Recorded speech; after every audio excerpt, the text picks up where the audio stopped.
अस्सलामुअलैकुम, welcome to Pakeezah kitchen. आज आपके लिए लेके आई हूँ बहुत ही यूनिक सी रेसिपी, बहुत ही डिफरेंट सी रेसिपी है। आपने आलू अंडे की काफ़ी सारी रेसिपीज़ खाई होंगी, लेकिन आज जो रेसिपी मैं आपको बताऊँगी आपने आज से पहले कभी नहीं खाई होगी। बहुत ही मज़ेदार बनेगी, बहुत कम चीज़ों के साथ। तो इसके लिए आपको क्या क्या चाहिए होगा तो नोट कर लीजिए। सबसे पहले आपको इसके लिए आलू दरकार होंगे। तो 3 अदद आलू मैंने ले लिए हैं, मीडियम साइज़ के आलू हैं। आलू को हम सबसे पहले छील लेंगे और छीलने के बाद हम इसकी कटिंग करेंगे। पहले हमने इसको वॉश कर लेना है छीलने के बाद, और उसके बाद इसकी कटिंग करनी है। कटिंग हमें किस स्टाइल की करनी है ये भी देख लीजिए। तो मैं आपको बिल्कुल डिटेल से वीडियो आज की बताने वाली हूँ ताकि कोई भी जो है आपसे चीज़ मिस ना हो जाए। तो यहाँ पर मैं इसको इस तरीके से 4 पीसेस में कट करूँगी और उसके बाद मैं इसके पीसेस बना लूँगी। और पीसेस आपने इस तरीके से देखें कट करने। तो बहुत ही ज़बरदस्त से ये आलू इस तरह से कट होंगे और बहुत जल्दी ये गल भी जाते हैं जब हम इस तरीके से कट करते हैं। और इनकी जो मोटाई है वो भी देख लीजिए कितनी है। तो ये आलू मैंने कट कर लिए तीनों। अब जो सेकंड चीज़ हमें चाहिए वो है टमाटर। तो यहाँ पर मैं बड़े साइज़ का टमाटर यूज़ कर रही हूँ, इस वजह से मैंने यहाँ पर 1.5 टमाटर लिया है। अगर आपके मीडियम साइज़ के टमाटर हैं तो आप 2 यूज़ कर लीजिएगा। और इसको भी आपने जिस तरीके से आलू को कट किया है सेम उसी तरीके से इसकी भी कटिंग कर लेनी है। इसके भी हम पीस छोटे छोटे ही बनाएंगे। छोटे पीस जो हैं वो आसानी से जो है गल भी जाते हैं। तो यहाँ पर सारे टमाटर कट कर लेंगे। और आप लोगों से यहाँ मेरी छोटी सी रिक्वेस्ट भी है, वीडियो पसंद आ रही है तो वीडियो को लाइक और चैनल को सब्सक्राइब ज़रूर कर दिया करें मज़ीद अच्छी वीडियोस देखने के लिए। तो इसको भी मैंने एक प्लेट में निकाल लिया है। अब तीसरी चीज़ जो हमें चाहिए होगी वो है हरी मिर्च। हरी मिर्च यहाँ पर जो मैं यूज़ कर रही हूँ ये मोटे वाली हरी मिर्चें हैं, छोटे वाली नहीं है। एक पतली वाली हरी मिर्च आती है वो बहुत ज़्यादा तेज़ होती है, ये उससे थोड़ी सी कम तेज़ है। तो इसकी इस तरीके से कटिंग कर लेंगे, बस थोड़ी सी तिरछी इस तरह से आपने कट कर लेना है। इसको सारी मिर्चों को कट कर लेंगे और यहाँ पर हम इनको भी साइड में निकाल लेंगे। और मिर्ची अपने हिसाब से आप कम ज़्यादा कर सकते हैं जैसी आपको पसंद हो। मैंने 4 ही यूज़ की हैं। यहाँ पर मैंने एक प्याली ले ली है और प्याली के अंदर हमें डालने हैं अंडे। तो अंडे जो है वो गर्मी हो या सर्दी हो हमें खाने ही चाहिए, क्योंकि ये हमें प्रोटीन फ़राहम करते हैं। तो इसका इस्तेमाल जो है बच्चों के लिए भी बहुत अच्छा है और बड़ों के लिए भी बहुत अच्छा है। तो सादा अंडा खा खा के वैसे दिल भर जाता है। तो आज जो मैं आपको रेसिपी बता रही हूँ, अब लंच हो या डिनर हो दोनों में ही आपको बहुत अच्छी लगेगी, या ब्रेकफास्ट में भी आप इसे खा सकते हैं। तीनों अंडे मैंने डाल दिए। उसके बाद मैंने इसमें नमक डाल दिया है थोड़ा सा, और यहाँ पर मैंने पिसी हुई लाल मिर्च इसमें डाल दी है। ये भी मैंने 3 से 4 चुटकी के हिसाब से आप डाल दें, या छोटा जो खाने का चम्मच होता है वो चौथाई चम्मच आप डाल सकते हैं। अच्छी तरीके से अंडों को आपने फेंट लेना है, तो ताकि जो है ये जब हम पकाएं इसको तो ये फ्लफ़ी हो जाए। तो यहाँ पर मैं अच्छी तरीके से इसे बीट करूँगी और नमक मिर्च भी इसमें अच्छी तरीके से मिक्स हो जाएगा जब हम इसे अच्छे से बीट करेंगे।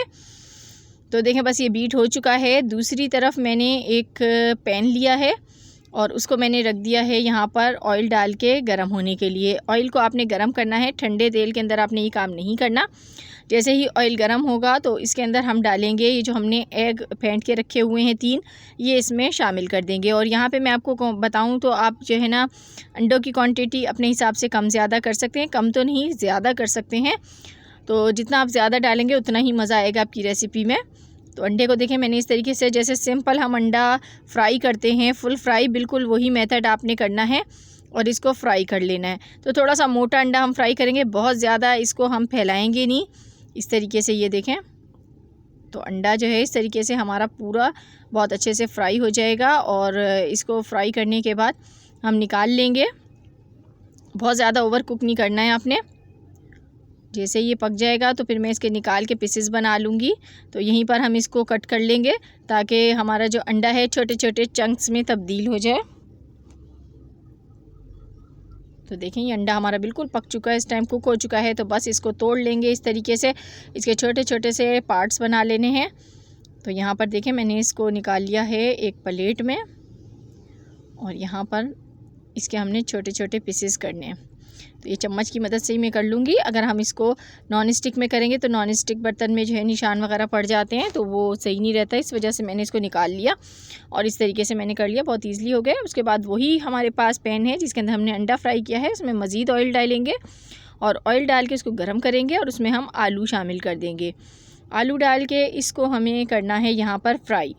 आलू को जो फ्राई करेंगे उसका प्रोसेस आपने थोड़ा सा ज़्यादा करना है, ताकि आलू में जो एक्स्ट्रा पानी होता है वो भी इसका ड्राई हो जाए और आलू का कच्चापन जो होता है वो भी 50% तक जो है ये ख़त्म हो जाए। तो यहाँ पर मैं इसको अच्छी तरीके से फ्राई कर लेती हूँ।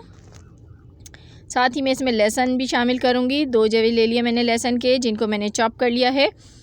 तो आलू एक बादी वाली ग़िज़ा है, तो इसमें लहसुन का जो है डालना बहुत ज़रूरी होता है, लेकिन आप इसमें पिसा हुआ लहसुन अदरक बिल्कुल भी यूज़ नहीं करेंगे। आपने ऐसे ही चॉप करके डालना है, वरना सालन का फ्लेवर अच्छा नहीं आएगा। उसके बाद नमक डाल देंगे, आधा खाने का चम्मच छोटे वाला। कुटी हुई लाल मिर्च है, ये भी आधा खाने का चम्मच। हल्दी आधा खाने के चम्मच से थोड़ी सी कम है। धनिया पाउडर भी आधा खाने का चम्मच है, और ये छोटे वाला चम्मच मैंने यूज़ किया है। सारे मसाले हम इसमें डालेंगे और इसको कर लेंगे अच्छी तरीके से मिक्स, ताकि मसाले जो हैं वो आलू के साथ अच्छी तरीके से मिक्स हो जाएं। और जब ये अच्छी तरीके से मिक्स हो जाएंगे तो हमने इसमें टमाटर डालने हैं, जो कि हमने पहले से चॉप करके रखे हुए हैं। यहाँ पर हम इसके अंदर पानी का बिल्कुल भी इस्तेमाल नहीं करने वाले, क्योंकि पानी इस्तेमाल करेंगे तो सालन का जायका जो है वो ख़राब हो जाएगा। तो इसी के अंदर ही आपने इसको कुक करना है। इसको लिड लगा दीजिए और इसको आपने 5 मिनट के लिए पकने देना है। आलू बहुत जल्दी गल जाते हैं, एक तो हमने इनको फ्राई किया हुआ है, तो हाफ़ डन तो ये पहले ही हो चुके हैं, और 50% जो इसमें कसर है वो टमाटर के पानी में इसकी ख़त्म हो जाएगी। तो इसको मैं लिड लगाती हूँ 5 मिनट के लिए, और उसके बाद देखते हैं। आफ्टर 5 मिनट्स यहाँ पर हमारे जो आलू हैं वो बिल्कुल गल चुके हैं, अच्छी तरह से कुक हो चुके हैं। तो इसकी आपने अच्छी तरीके से भुनाई कर लेनी है। इसमें जो है कोई भी पानी जो है वो बाकी नहीं रहना चाहिए, और टमाटर भी अच्छी तरह से मैश होने चाहिए, नज़र ना आए बीच में। तो मैं आपको आलू चेक भी करा देती हूँ। तो देखें कितना अच्छा गला हुआ है आलू हमारा। 5 मिनट में ये सब डन हो गया। बहुत आसान तरीका है ये जो आज मैं आपको रेसिपी सिखा रही हूँ, बनाने में बहुत ही आसान होगी। और आपने ये रेसिपी आपसे पहले जैसे कि मैंने बताया नहीं देखी होगी, बहुत मज़ेदार ये रेसिपी बनने वाली है। अब मैंने इसमें हरी मिर्च शामिल कर दी है, और हरी मिर्च डालने के बाद हमने इसके अंदर जो अंडे रखे हुए हैं पहले से तोड़ के वो डालने हैं। तो अंडे आप वैसे फेंट के डालते हैं, लेकिन इस तरीके से आप ट्राई कीजिएगा तो यकीन मानिए आप उंगलियां चाट जाएंगे। और इतना ये मज़ेदार सा सालन रेडी होने वाला है आज आलू अंडे का। तो बस ये आपने इसमें डालना है, और डाल के बहुत ज़्यादा इसको कुक करने की बिल्कुल भी ज़रूरत नहीं है, क्योंकि अंडे भी कुक हुए हुए हैं और हमारा जो मसाला है वो भी पहले से कुक हुआ हुआ है। तो बस ये बिल्कुल हमारा रेडी है। तो इसको आप बस निकाल लीजिए और इसे एंजॉय कीजिए। आप पराठों के साथ खाइए, नान के साथ खाइए, या चपाती के साथ। ब्रेकफास्ट हो, डिनर हो या हो लंच, तीनों में ये बहुत ही मज़ा देने वाला है। ऊपर हम इसके हरे धनिए से गार्निश करेंगे। तो आज की रेसिपी हमारी बिल्कुल रेडी हो चुकी है। उम्मीद करती हूँ आज की रेसिपी आपको बहुत पसंद आई होगी। घर में ट्राई कीजिए, अपना फ़ीडबैक मुझे दीजिए। उम्मीद करती हूँ आप ये रेसिपी ट्राई करेंगे और मुझे फ़ीडबैक भी देंगे। मिलूँगी आपसे फिर किसी वीडियो में, तब तक के लिए इजाज़त दीजिए। अल्लाह हाफ़िज़।